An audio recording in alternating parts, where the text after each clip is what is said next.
1 Timotius pasal yang pertama ayat yang ke-15, baca bersama 1, 2, 3. Firman ini benar dan layak untuk diterima sepenuhnya, bahwa Kristus Yesus datang ke dunia untuk menyelamatkan orang berdosa. Dan di antara mereka, akulah yang paling berdosa. Ayat yang ke-16. Namun karena itu, aku telah beroleh kemurahan, supaya di dalam diriku, Yesus Kristus menunjukkan kesabarannya, sehingga aku menjadi contoh bagi mereka yang nantinya akan percaya kepadanya dan beroleh hidup kekal. Ayat yang terakhir 17. Bagi raja yang kekal, yang tidak akan binasa, yang tidak kelihatan, satu-satunya Elohim yang bijaksana, bagi dialah hormat dan kemuliaan sampai selama-lamanya. Saudara, surat ini ditulis oleh Rasul Paulus, ya. Saya yakin dan percaya hanya orang yang mengalami kelahiran Kristus dalam hidupnya yang bisa berkata demikian. Ini pun dulu yang saya alami dan saya rasakan. Ya mungkin kalau masih ada surat Alkitab yang bisa ditulis mungkin ya bunyinya Debi 1 ayat 7. Ya, cuma sekarang kan sudah tidak ada. Saya pun akan bersaksi demikian. Rasul Paulus berkata, perkataan ini benar dan patut diterima sepenuhnya. Bahwa apa? Kristus Yesus itu datang ke dunia untuk menyelamatkan orang berdosa. Dan di antara mereka, akulah yang paling berdosa. Ya, saudara merasa berdosa enggak dulu? Ya, saya merasa saudara. Nggak tahu ya saudara mungkin nggak terlalu banyak dosa ya. Kan banyak orang Kristen yang hidupnya ya memang sudah ya dari dulu nggak banyak dosa. Kenapa Rasul Paulus berkata begitu? Karena dia itu memang ya berdosa. Dia bunuh orang. Bagi dia dulu membunuh pengikut Kristus itu sebuah ibadah. Ya, dia bilang aku membunuh orang Kristen itu ibadah. Aku berbuat bakti kepada Tuhanku. Ya. Dia hidup dalam kegelapan, tidak ada terang, makanya dia tidak ngerti kalau dosa itu adalah dosa. Banyak orang Kristen yang mengaku Kristen ke gereja setiap minggu, tapi mereka itu masih hidup dalam kegelapan. Kenapa banyak orang Kristen, perempuan jadi pelakor, jadi simpenan, tapi dia rasa itu benar. Kita nggak bisa ngomongin orang itu dosa kalau dia memang belum ada di dalam terang. Akan berperang kita saudara. Orang-orang yang hidup dalam dosa ketika kita kasih tahu justru kita yang akan salah. Ya, makanya doa kita harus berdoa supaya orang itu mengalami terang Tuhan. Ya, dan saya tuh bingung kalau masih banyak orang yang berkata Kristen tapi hidupnya belum berubah saudara. Ya, saya pengen lihat dulu siapa yang sudah berubah hidupnya ya. Yang merasa saja, ya saya berubah loh Bu. Dulu saya ini pemarah banget, sekarang ya senyum terus ya, enggak marah-marah lagi. Ya, bapak-bapak saya Bu berubah Bu. Dulu saya pelit banget, ya sering sembunyikan duit, tapi sekarang saya udah nggak pelit lagi. Tolong yang merasa sudah berubah saja, yang merasa sudah berubah, ya enggak ada loh yang berubah. Lalu saudara ngapain aja selama ini? Dengar khotbah di gereja, baca Alkitab, tapi enggak berubah hidupnya terus ngapain? Dengar saudara kalau Tuhan datang, dia enggak tanya karuniamu berapa. Tuhan enggak tanya karuniamu berapa hebat. Ya, kamu berapa depositmu di bank? Enggak, dia akan tanya, berapa banyak engkau melakukan kehendakku? Ya. Bahkan sekalipun engkau pendeta, ngaku-ngaku nanti Yesus berkata, ketika aku datang kali yang kedua, banyak orang akan mengaku, Tuhan aku bernubuat loh demi namamu. Aku usir setan demi namamu. Aku bangkitkan orang mati demi namamu, tapi Tuhan bilang, enyahlah engkau daripadaku pembuat kejahatan, aku tidak kenal engkau. Tetapi marilah kamu, hai orang-orang yang melakukan kehendak Bapa. Amin. Waktu Yesus datang dia nggak tanya saudara dari gereja mana. Ya dia nggak ngomong begini, yang GBI sebelah kiri, YHS tengah, Katolik sebelah kanan, HKBP di pojok. Nggak ada saudara, nggak ada. Tuhan tidak mencatat denominasi gereja di sorga. Sering kali denominasi bikin kita berperang. Padahal bukan itu yang terpenting. Nggak usah terlalu bela denominasi, bela nama Tuhan Yesus, katakan. Tepuk tangan buat Tuhan. Jangan gagal fokus, jangan salah arah. Supaya hidup kita benar ketika Tuhan datang, kita kedapatan berkenan. Orang Kristen tuh yang dibela yang aneh-aneh. Rela berdebat kepahitan, bukan yang esensi. Karena kita ini selalu lupa berkaca siapa kita. Apakah kita sudah berubah atau belum? Apakah Tuhan sudah berkenan? Kunci dari berkat Tuhan itu tercurah atas hidup kita. Cuma ada di satu hal, perkenanan Tuhan. Katakan amin. Saudara, hidup kita diberkati, itu cuma satu kuncinya. Waktu Tuhan berkenan atas hidup kita. Percuma mau cari muka sama orang kaya, mau cari muka sama pejabat, mau cari muka sama siapa kita? Mending cari muka sama Tuhan. Amin. Ya, kenapa? Kalau engkau dapat perkenanan Tuhan, engkau dapatkan semua muanya di dalam hidup ini. Cuma satu saudara, minta perkenanan Tuhan dalam hidup kita. Sebab ketika Tuhan berkenan, dia bukakan tingkap-tingkap langit bagi orang-orang yang berkenan di hatinya saudara. Katakan amin. Jangan gagal fokus. Jangan kejar sesuatu yang bukan fokusnya Tuhan. Tapi mari kita kejar. Alkitab berkata Tuhan itu tahu siapa milik kepunyaannya. Ya, dan yang dikenal Tuhan bukan yang bergelar pendeta. Bukan STH, MTH, hahaha. Jangan bangga dengan hal-hal atribut kekristenan. Kalau engkau hidupmu tidak berubah, Tuhan tidak kenal kita saudara. Ya, Alkitab bilang Tuhan mengenal siapa milik kepunyaannya. Dan orang yang menyebut nama Tuhan hendaklah meninggalkan dosa dan kejahatan.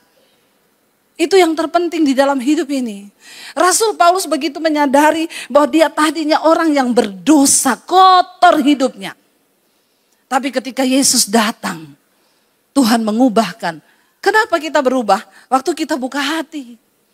Saya tadi malam bersaksi di tempat ini, saya bilang, waktu saya bertobat terima Yesus, saya baca Alkitab. Ketika saya baca Alkitab, Alkitab kasih tahu semua kekotoran saya. Kenapa kita baca Alkitab? Supaya kita tahu kelemahan kita tahu dosa kita, dan kita bisa memperbaiki diri. Firman Tuhan berkata, sebab segala tulisan yang diilhamkan oleh Bapa, itu berguna untuk apa? Memberi nasihat, mengubah kelakuan. Nah kita nih baca Alkitab tiap hari itu apa saudara? Kalau kita nih gak berubah.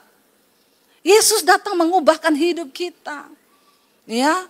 Supaya kita ini yang dulunya berdosa, pemarah, pelit, ya, kepahitan, banyak percabulan, selingkuh. Waktu kita terima terang itu, Natal itu, kita nggak lagi hidup di dalam kegelapan.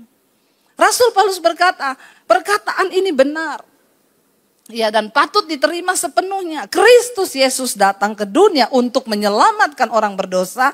Dan di antara mereka, akulah yang paling berdosa. Ya, ayat 16 dikatakan, ya, namun justru karena itu aku ini dikasihani. Karena dia dulu banyak dosa, dia dikasihani sama Tuhan. Agar dalam diriku sebagai orang yang paling berdosa, Yesus Kristus menunjukkan seluruh kesabarannya.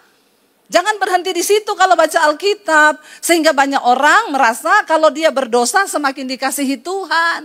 Aku ini semakin berdosa semakin dikasihi Tuhan loh. Karena semua karena kasih karunia. Ya, hati-hati saudara. Saat pertama kita terima Yesus itu karena kasih karunia. Saya menerima Yesus tahun 95. Waktu itu saya mau bunuh diri. Hidup saya kotor, penuh dosa. Dan iblis bilang, hidupmu sudah hancur, masa depanmu hancur. Bunuh diri. Waktu itu saya mau bunuh diri. Tapi justru karena saya banyak dosa, saya dikasihaninya. Tuhan menunjukkan seluruh kesabaran, kemurahan, kasih-Nya itu. Karena saya ini banyak dosa, saya pengen mati. Lalu Tuhan datang kepada saya, sebab ada sebuah kerinduan di hati saya yang berkata, Tuhan, siapa Engkau? Tunjukkan dirimu kepada saya. Lalu Tuhan datangi saya secara pribadi. Lalu ketika saya terima Tuhan Yesus di hati saya, Natal itu saya alami dalam diri saya mulai berubah. Saya cari gereja, saya mulai baca Alkitab. Apa yang mengubahkan saya?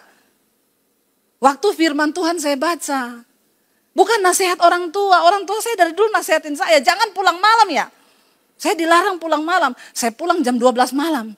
Dihajar saya, rambut saya dijambak, mau dibotak kepala saya, saudara. Ya, papi saya bilang, besok kalau kamu pulang jam 12 malam, saya gantung kamu. Saya besok gak pulang jam 12 malam, saya pulang jam 2 malam. Semakin ditekan, saya semakin memberontak. Bapak Ibu, engkau gak bisa mengubahkan anakmu hanya dengan nasihatmu. Mereka perlu terang Kristus. Mereka perlu firman Tuhan. Ya, kenapa Tuhan selalu berkata kepada raja-raja Israel, Tuhan ingatkan Daud, peringatkan kepada anak-anakmu, hormati Tuhan. Supaya panjang umurnya, supaya mereka melihat kemuliaan dan aku mengokohkan kerajaanmu. Hormati Tuhan. Cuma firman Tuhan yang bisa mengubahkan. Waktu saya terima Yesus, saya baca Alkitab.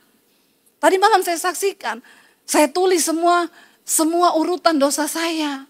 Waktu saya baca Alkitab, saya baca di situ, jangan marah, tinggalkan panas hati. Karena amarah itu membawa sesuatu yang tidak berkenan pada Tuhan. Saya catat satu dosa saya ini, pemarah. Besok saya baca Alkitab, jangan pelit, orang pelit tidak masuk surga. Saya catat, saya pelit, 2, dosa saya pelit. Mari kita jujur di hadapan Tuhan. Amin Bapak-Bapak. Yang pelit bilang amin. Ya. Saudara, kita perlu mengaku.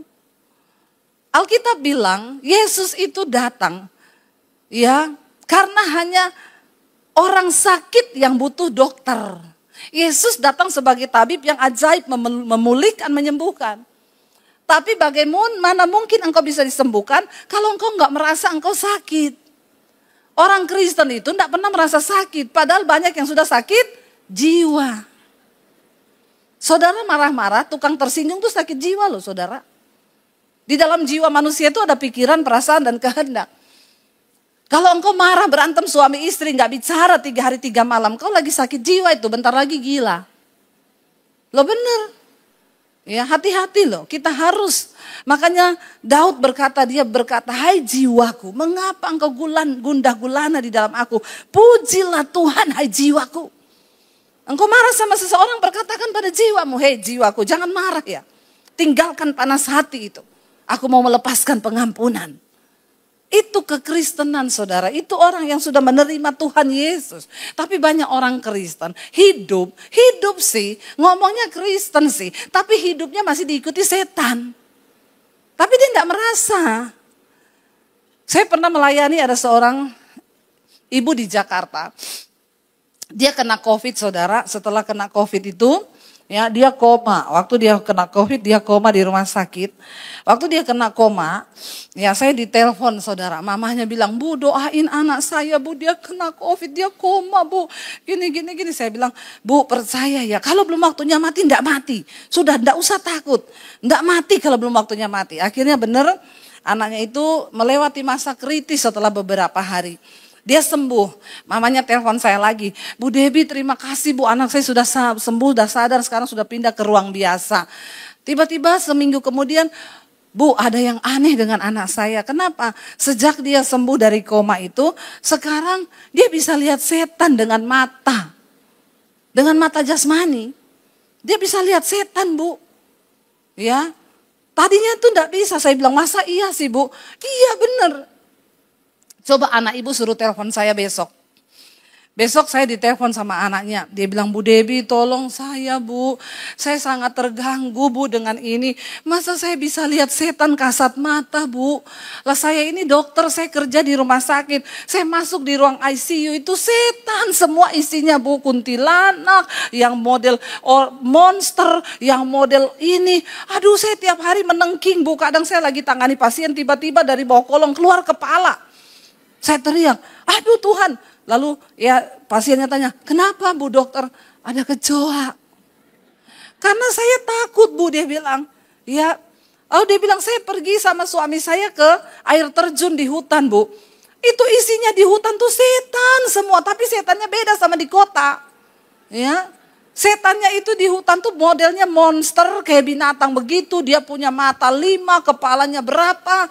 Saya ada di depan saya itu satu keluarga bawa anak baby. Itu babynya nangis teriak-teriak Bu. Saya yakin karena dia lihat juga itu setan di bawah pohon. Dan saya lihat Bu setan itu. Banyak setan bergelantungan. Sampai saya syok begitu melihat itu. Terus saya bilang aduh Ibu saya makanya mau minta Ibu tolong doain saya. Ibu bisa tutup enggak penglihatan ini. Saya bilang aduh buka aja saya enggak tahu apalagi tutup ya. Saudara, engkau kalau jadi pendoa atau hamba Tuhan, ndak usah sok sakti. Sekarang banyak pendeta jual-jual karunia. Bertobat ya, ndak usah sok sakti. Ya, apalagi kalau orang kaya. Didatangi, ada saudara satu orang, teman saya, dia tahu ini kaya, didatangi, Bu. Saya melihat di belakang ibu itu ada roh jahat. Jadi saya mau memperisai ibu. Ibu enggak usah takut. Setiap hari saya akan berdoa peperangan buat ibu. Makanya kau juga jadi orang Kristen. Jangan bodoh, baca Alkitab, amin. Biar kau undang pendoa kelas kaliber apa. Kalau hidupmu enggak bertobat, kau tidak bertobat, sungguh-sungguh melakukan firman, setan datang di rumahmu. Enggak ada kayak begitu-begitu. Saya enggak percaya yang begitu-begitu. Teman saya dulu ada begitu. Bu, saya ini katanya diganggu setan, Bu. Tapi saya sudah diperisai sama pendoa-pendoa saya. Mereka itu kalau saya kemana-mana berdoa. Terus udah gitu saudara, ada orang-orang yang agak-agak gila ya. Datang di belakang saya, mau cabut ya Bu, ada setan di belakang ibu. Sebentar saya cabut. Ibu rasa enggak? Rasa enggak? Ya kalau ketemu saya itu rasa enggak? Rasa berak saya. Aneh ya saudara. Jangan kau mau dibodoh-bodohin ya. Jangan, ya saya sudah banyak temui gitu. Kemarin juga ada orang minta didoakan saya di Surabaya, orang kaya. Bu Debbie doain saya ini stres banyak masalah. Kemarin saya baru ditelepon seorang pendeta. Dia bilang dia lihat saya diserang kuasa gelap. Jadi dia akan berdoa buat saya, dia kirim. Dia nanti akan perisai saya dengan pendoa-pendoanya. Ya, terus ibu disuruh apa? Enggak, dia cuma bilang ibu tenang saja, saya sudah perisai ibu. Habis itu kan bisa minta nomor rekening Pak Pendeta. Kau jangan jual-jual karunia, ndak usah kau rekayasa Tuhan. Untuk mendapatkan berkat tidak perlu jual-jual yang begitu. Amin. Orang Kristen juga buka mata. Jangan kau pikir setelah kau didoakan pendeta siapapun, terus kau sembuh, kau enak-enak. Kalau kau ndak bertobat, setan datang. Setan datang, ya hati-hati saudara. Lalu dia bilang gini, ibu tolong ibu tutup ini penglihatan. Saya bilang bagaimana bisa saya tutup, orang buka aja saya nggak tahu. Tapi kita berdoa ya, minta Roh Kudus. Karena dia bilang begini, saya lihat Bu, ada orang yang saya kenal itu datang ke rumah. Orang ini setiap orang dekat dengan kita Bu, ya sudah seperti keluarga. Tapi ketika saya baru keluar rumah sakit, saya lihat dia datang ke rumah Bu. Dia datang itu di kakinya itu diganduli makhluk. Modelnya kodok, tapi wajahnya perempuan. Itu gantung di kakinya tuh kanan kiri Bu. Sampai saya takut Bu waktu saya lihat, mengerikan sekali. Saya bilang sama dia, kodok itu kan lambang roh persinahan. Mungkin dia baru pulang dari tukang panti pijat. Makanya diikuti Rosina. Jadi saya bilang sama dia gini, bagus juga kau bisa lihat setan ya. Jangan ditutup, saya ajak kau nanti pelayanan. Saya mau ke Makassar. Biar kau lihat itu orang-orang ada kodok atau kadal atau biawak atau komodo itu yang bergantung di kaki dan di kepalanya. Tapi saudara percaya nggak di alam roh itu begitu loh saudara. Saya percaya itu, benar. Saya bilang kalau dia diganduli binatang model kodok begitu, itu sudah pasti ada roh persinahan di dalam dirinya. Nah, Alkitab berkata, saudara, peperangan kita ini bukan melawan darah dan daging, tetapi melawan roh-roh jahat yang ada di udara. Peperangan kita melawan roh-roh itu. Nah, saya bilang sama dia, ya udah nanti kita berdoa. Waktu saya ketemu dia, saudara, sama saya sama suami, ya. Jadi waktu itu ada acara kebetulan di rumahnya. Ada ibu-ibu lewat, dia begini, Terus saya tanya kenapa? Ibu itu gelap, ada awan gelap. Ya mungkin ada banyak kepahitan atau apa, tapi dia bisa lihat. Saya takut waktu mau ketemu dia, jangan-jangan dia bilang, ibu ada komodo. Saya takut juga, saudara kan. Lalu saya tanya sama dia, saya bilang, maaf ya, saya ini jadi takut loh ketemu kamu loh. Kamu lihat di saya ini ada apa? Ngomong jujur loh ya, jangan kamu bohong lah. Di depannya Ibu Debbie itu ada sinar terang. Puji Tuhan, haleluya. Untung bukan awan mendung. Tapi saudara, memang di alam roh seperti itu. Setan tuh tahu hidup kita. Tuhan pun tahu. Makanya kau mau pura-pura rohani, enggak usah. Bertobat, amin. Habis khotbah selingkuh, habis WL selingkuh. Khotbah tapi kepahitan, ya tidak mau mengampuni, itu ada loh. Itu gelap loh hidup kita ini. Dan itu akan menghalangi berkat Tuhan. Dikatakan di sana justru karena aku ini banyak dosa, kasih Tuhan itu dinyatakan dalam hidupku. Tapi bukan berarti kau dosa terus supaya semakin dikasihi Tuhan. Dikatakan begini, sebagai orang paling berdosa, Yesus Kristus menunjukkan seluruh kesabarannya. Supaya apa? Dengan demikian aku menjadi contoh. Aku menjadi role model. Buat apa? Buat mereka yang kemudian nanti akan percaya juga kepada Yesus karena melihat hidup kita yang diubahkan oleh Tuhan. Amin. Jadi orang melihat gini, dulu dia itu kenapa ya bisa begitu ya? Saya ketemu teman-teman sekolah saya yang dulu, semua ngomong gini, ya ampun Deb, enggak nyangka ya kalau kamu tuh jadi pendeta ya. Enggak ada yang nyangka karena mereka tahu bagaimana hidup saya dulu. Kita harus berubah. Bukan apa-apa, kita nggak bisa tipu setan. 2024 kita akan masuki, tidak ada yang tahu apa yang akan terjadi. Masa yang sulit akan datang karena itu yang pasti. Yang ditulis oleh firman Tuhan.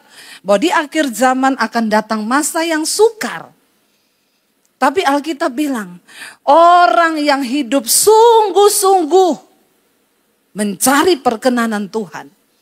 Mereka yang akan melihat bagaimana penyertaan Tuhan itu akan sempurna di dalam hidup mereka. Katakan, amin.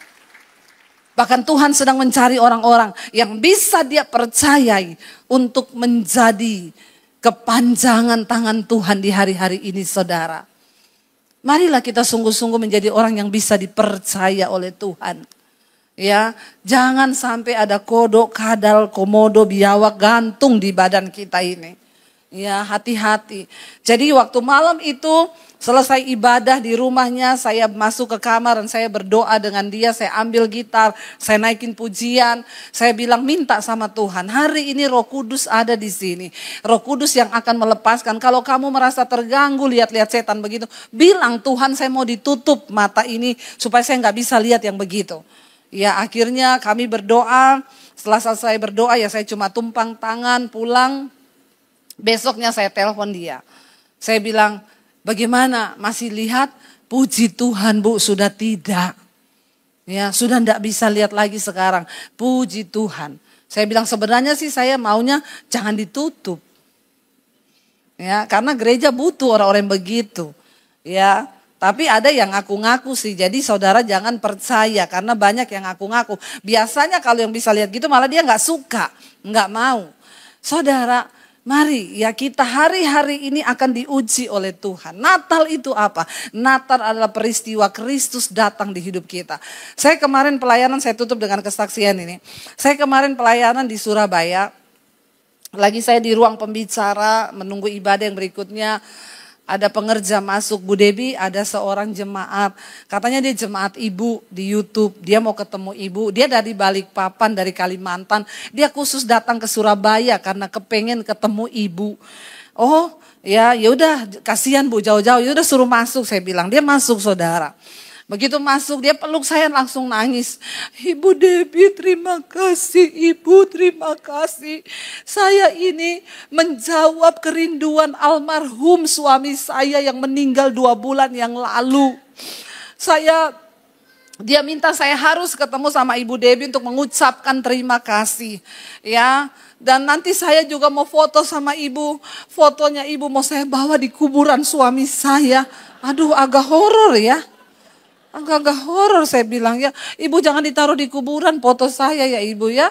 Enggak Bu, saya cuma mau kasih lihat sama suami saya. Kenapa Bu? Ibu, saya mau bersaksi sama ibu. Saya menikah 29 tahun dengan suami saya Bu. Itu suami itu kayaknya orang benar-benar pendosa berat. Kenapa ibu bisa bilang begitu? Pertama Bu, dia itu penjudi. Judi itu bukan 100-200 juta Bu, miliar Bu. Yang terakhir itu 5M, dia terikat judi. Setelah itu rumah digadaikan, sertifikat semua digadaikan untuk judi. Saya makan dan anak-anak dengan uang pinjem, utang untuk makan. Kasihan ya ibu, iya Bu, saya menderita. Yang kedua bukan hanya itu, suami saya ini terikat narkoba. Saya kalau lihat dia mabok lagi pakai barang di kamar, ibu ya saya itu sampai nangis cuma bersujud di kaki Tuhan. Pakai narkoba. Yang ketiga Bu, saya tahu-tahu saya lihat di IG itu ketemu ada cewek foto sama suami saya udah bawa anak 2. Dia tulis selamat ulang tahun sayangku. Papanya anak-anak. Lalu ditanyalah sama suaminya, dia bawa foto itu, ini kamu ya, kamu sudah punya anak dengan perempuan lain.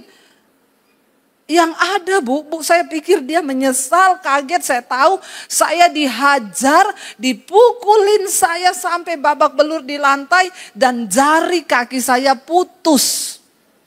Dan saya bersimbah darah di lantai Bu. Saya pikir dia akan kasihan atau bawa saya ke rumah sakit. Dia bilang gini, mati aja kau sekalian. Ibu-ibu, adakah di antaramu yang punya suami model begini? Kalau ibu-ibu punya suami model begini, kira-kira mau diapain? Bikin kopi, kasih sianida. Ya, banyak yang memilih seperti itu, tapi itu tidak boleh. Itu adegan berbahaya. Bisa mati orang. Tapi istrinya bilang, saya menemukan channel ibu. Dari 2019 saya mendengarkan khotbah-khotbah ibu. Ibu selalu bilang, berdoa buat suami yang belum bertobat. Minta sama Tuhan, supaya Tuhan pulihkan, jangan bercerai. Saya itu setiap kali ada ibu-ibu konseling, Bu Debi suamiku tuh pemarah Bu, selingkuh Bu, pelit Bu. Saya bilang berdoa Bu. Enak aja Ibu Debi suruh berdoa. Emang cuma bisa berdoa Bu? Ya habis ibu mau saya nasihatin apa? Alkitab bilang berdoa. Dia jawab lagi, kan ibu ndak rasa bagaimana suami saya. Saya bilang saya tidak mau rasa suamimu. Siapa suruh kau pilih dia, itu nasibmu. Saya punya suami sendiri yang mau saya rasa. Kenapa kau suruh rasa suami kau kepada saya? Kasihan deh lu. Bercanda. Enak aja ya suruh saya rasa. Ibu gak rasa sih bagaimana menikah dengan suami saya. Emoh. Gak mau saya. Tena. Siapa suruh kau kawin dengan dia? Pilihanmu sendiri toh. Suruh berdoa. Lakukan firman. Gak mau. Lah terus ibu nyari saya ini buat apa? Ya saya mau dinasihati, nasihat saya berdoa, nangis di kaki Tuhan. Saya sudah berdoa, sudah begini, berarti belum sampai ke surga doamu. Masih kurang, ditambah puasa. Ya, harus sama puasa kah? Tetap bikinin kopi suamimu. Enaknya. Susah, saudara, susah. Gak mau berubah. Ibu itu bilang, saya dengerin khotbah ibu. Saya coba untuk berubah. Waktu saya pulang dari rumah sakit 3 hari kaki saya disambung. Saya lihat suami saya peluk dia. Dan saya bilang, aku mengasihimu. Bayangkan, rumah udah digadaikan, uang habis buat judi, suaminya narkoba, punya selingkuhan anak 2. Nggak gampang, saudara. Tetapi kalau engkau mau bayar harga, Tuhan turut bekerja mendatangkan kebaikan. Ibu itu berkata, satu kali saya tiap hari dengerin khotbah Bu Debbie tuh di kamar. Satu saat Bu, diam-diam dia dengerin khotbah ibu. Tiba-tiba dia dijamah Tuhan. Dia dilawat Tuhan. Dan apa yang terjadi Bu? Dia mengalami pertobatan. Ketika dia dijamah Tuhan, dia menangis saat itu di hadapan Tuhan. Nggak usah lihat orang lewat, lihat saya saja. Kepo. Ada orang lewat. Gagal fokus kau. Ya, nggak usah gagal fokus, lihat saya saja, amin. Saudara, sampai di mana tadi? Tuh orang lewat. Ya, saudara, akhirnya dia bilang, saya bertahan Bu, saya doakan. Suami saya tiba-tiba dengerin khotbah ibu. Dia dijamah Tuhan, dia nangis, dia bertobat. Dari situ setiap hari dia lebih rajin dengerin khotbah ibu dari saya. Ya, tiap malam dia sudah gini, ayo Debbie Basir, Debbie Basir. Dengerin khotbah ibu, setiap hari ada 5-6 kali dia puter. Kalau dia tugas keluar kota, dia syuting. Nih lagi dengerin khotbah, duduk di meja puter YouTube dengerin khotbah. Dia bilang sambil bercucuran air mata, dia mengalami Tuhan. Dan apa yang terjadi? Suaminya bertobat, dia tinggalkan semua dosanya. Dia kembali dengan istrinya dan mereka hidup dipulihkan Tuhan. Setahun dia bertobat, tiba-tiba terdeteksi ada tumor ganas di otak. Dia dioperasi, saudara, makanya dia nangis, dia bilang, Bu, di ruang ICU suami saya terus minta diputerin khotbah ibu. Dia sampai pernah beberapa kali manggil nama ibu, bisa nggak Ibu Debbie datang ke sini, saya mau berterima kasih karena lewat khotbahnya aku mengenal Tuhan Yesus dan menerima dia sebagai Tuhan, dan Tuhan mengubahkan kehidupannya. Tapi saudara, 2 bulan yang lalu setelah operasi suaminya dipanggil Tuhan. Saya berkata kepada dia, Bu, ibu luar biasa. Coba kalau 29 tahun ibu tidak jalani dengan hati yang sungguh-sungguh mengasihi Tuhan dan berdoa bagi suami, tidak akan ada suami yang diselamatkan bagi Tuhan. Tapi karena ibu mau taat, ibu sudah mengalami Natal itu dalam hidupmu. Yesus mengubahkan hidupmu. Makanya engkau mau mengasihi Tuhan apapun yang terjadi. Saya bilang enggak apa-apa Bu. 1 jari kaki yang putus sudah menghasilkan 1 jiwa yang bertobat. Saudara, jarimu belum putus toh? Enggak usah terlalu banyak mengeluh, amin. Bersyukur, bilang Tuhan aku mau bayar harga. Ya, suamimu pelit, doakan. Supaya uang yang dia simpan, saudara temukan. Ya, ada yang bilang, ibu saya itu menikah dengan istri saya itu pintar cari uang Bu.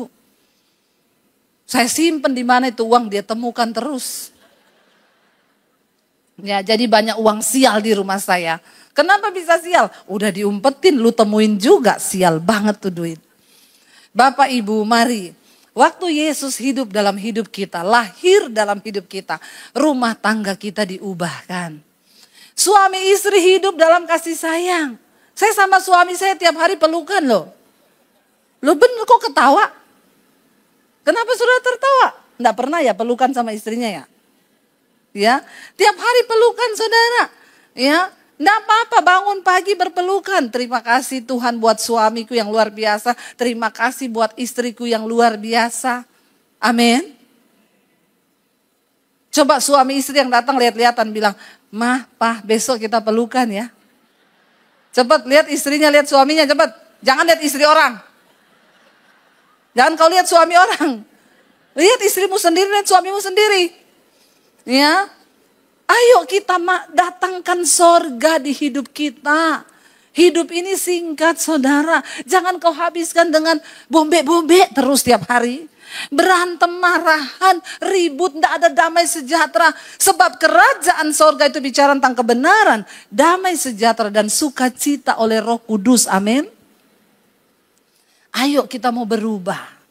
Ayo kita mau berkata, Tuhan, Natal ini kami mau menjadikan sebagai momen untuk hidup kami diubahkan lebih dan lebih lagi. Waktu engkau berkenan di mata Tuhan saudara, kita nggak perlu cari-cari berkat. Nggak perlu cari muka kanan kiri. Nggak perlu membangun sesuatu dengan pencitraan kepura-puraan. Waktu Tuhan berkenan atas hidup seseorang, dia bilang, maka keinginan hatimu itu didengar dan dijawab oleh Tuhan. Jadikan tahun depan menjadi tahun perkenanan Tuhan di hidup kita. Katakan amin saudara. Supaya Tuhan percayakan banyak perkara besar dalam hidup kita.